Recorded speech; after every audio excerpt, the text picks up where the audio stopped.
Primeiro vídeo aqui é um bike check.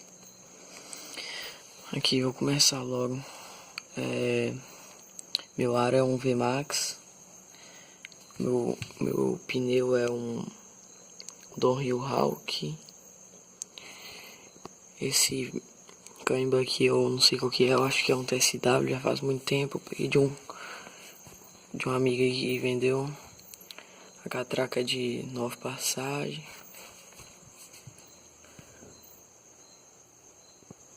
O cubo deixa eu focar, um mob.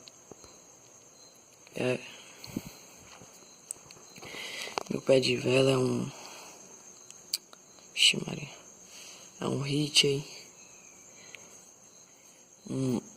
Meu canote, esse aqui canote é esse aqui não, mas é bom. Meu cilindro é um GTS, só que tá encapado.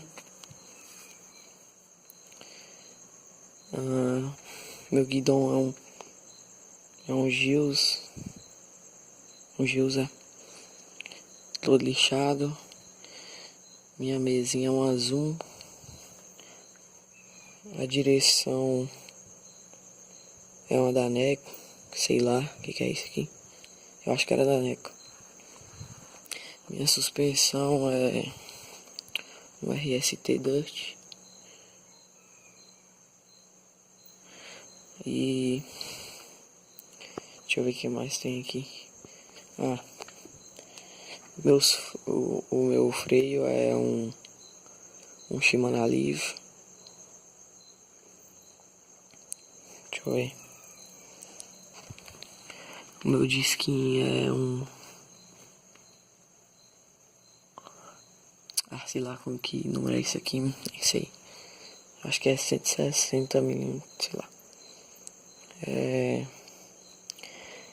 Meu quadro é um KHS. Esse John DJ-150.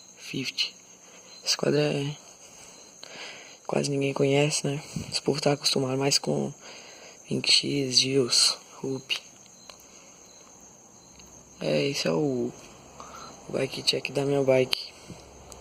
Se vocês gostaram do vídeo, deixe seu like. E é isso mesmo. Se inscreve no canal. Valeu, falou.